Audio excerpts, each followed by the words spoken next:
세계 증시는 빠르게, 우리 증시는 폭넓게 가장 먼저 만나는 3분 증시입니다. 연합인포맥스 이민재 기자와 함께합니다. 안녕하십니까? 네, 안녕하십니까? 네, 간밤 미국 증시 어땠습니까? 네, 지난밤 뉴욕 3대 지수가 모두 반등에 성공했습니다. 네. 마감가를 살펴보면 다우 지수는 전 거래일보다 0.20% 오른 38,661.05로 마감했습니다. S&P 500 지수는 0.51% 상승한 5,104.76의 거래를 마쳤고요. 네. 또 나스닥 지수는 0.58% 오른 16,031.54의 장을 마쳐 가장 큰 상승폭을 기록했습니다. 네, 최근 주춤하던 미국 증시가 사흘 만에 반등에 성공했습니다. 네, 그렇습니다.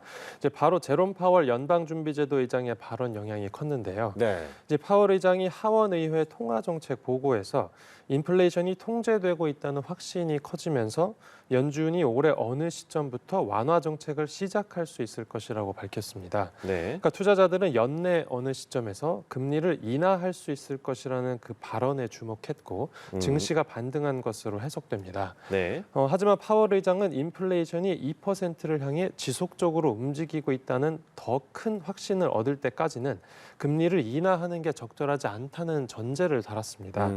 결국 미 연준의 기준금리 인하 시점이 빠르면 6월, 늦으면 하반기 초가 될 거라는 전문가들의 예상에는 변함이 없을 것으로 보입니다. 네, 전제 조건은 있었지만 인하를 할 수 있다라는 발언에 좀 반등을 한 것이군요. 네.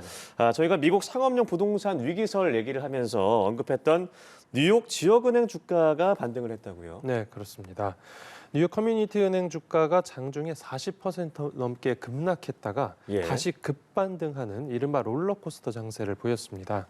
외신들이 뉴욕 커뮤니티 은행의 주식 매매 방침을 보도하면서 은행 주가가 장중에 40% 넘게 떨어졌는데 은행이 부랴부랴 10억 달러의 외부 자본 수혈 방침을 얘기했고 또 새 CEO 선임을 발표했습니다.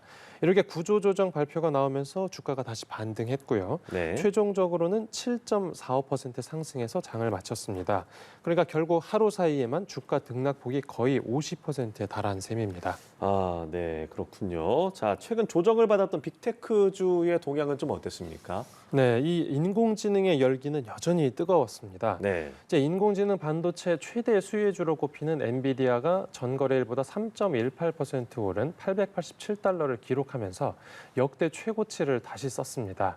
이로써 시가총액도 2조 2천억 달러를 돌파했고요. 이제 시총 2위인 애플을 따라잡기까지 5천억 달러 정도밖에 안 남았습니다. 또 제2의 엔비디아로 불리는 AMD도 2.68% 올랐습니다. 네. 이제 여기에는 미국 반도체 산업협회가 보고서에서 올해 글로벌 반도체 판매가 두 자릿수 성장할 것이라고 전망한 영향이 컸습니다. 이렇게 반도체주가 질주하면서 반도체 모임인 필라델피아 반도체 지수도 2% 넘게 상승했고요. 네. 하지만 다른 대형 빅테크주들은 여전히 고전했습니다. 그러니까 애플이 같은 날 0.59%의 약세를 이어갔고 또 구글 모회사인 알파벳은 1%가량 또 테슬라도 2%대 하락했습니다. 네, 인공지능 반도체주의 어떤 상승세가 언제까지 이어질지 저희가 보겠습니다. 자, 미국 상황에 이어서 국내 증시도 살펴보죠. 어제 증시 어땠습니까? 네, 어제 코스피는 하루 전보다 0.30% 내린 2,641.49로 장을 마쳤습니다. 네. 그러니까 이틀 연속으로 하락세를 이어간 셈이고요. 어제 코스피는 새벽 미국 증시가 조정 장세를 지속한 영향을 많이 받았습니다. 특히 미국 주식시장에서 기술주가 약세를 보이면서 이 국내에서도 반도체와 2차 전지 관련주를 중심으로 낙폭이 컸습니다. 또 가상화폐 시장에서 비트코인 가격이 역대 최고점을 기록하자마자 반락하면서 비트코인 관련주들도 약세를 보였습니다.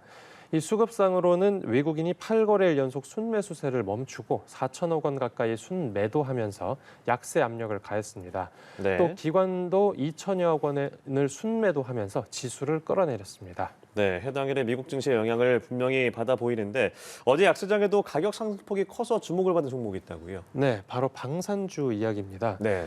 어제 LIG 넥스원과 한화 에어로스페이스 주가가 10% 넘게 급등하면서 역대 최고가를 경신했습니다. 이 외국인 투자자가 하루 동안에만 LIG 넥스원을 400여억 원, 그리고 한화 에어로스페이스를 200억 원 가까이 순매수하면서 주가를 끌어올렸습니다.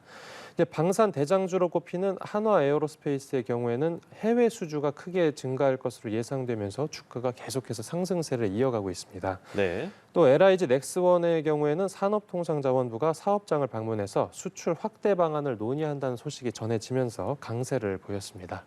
네, 미국 증시가 오늘 반등을 했는데 우리 코스피도 좀 기대를 해봐도 될까요? 네, 그렇습니다. 이제 국내 주식시장도 간밤 미국 증시 반등 분위기를 이어받을 것으로 보이는데요.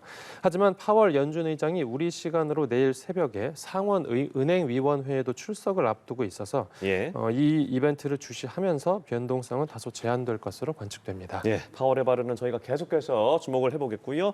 네, 3분 증시 연합인포맥스 이민재 기자와 함께했습니다. 고맙습니다. 감사합니다.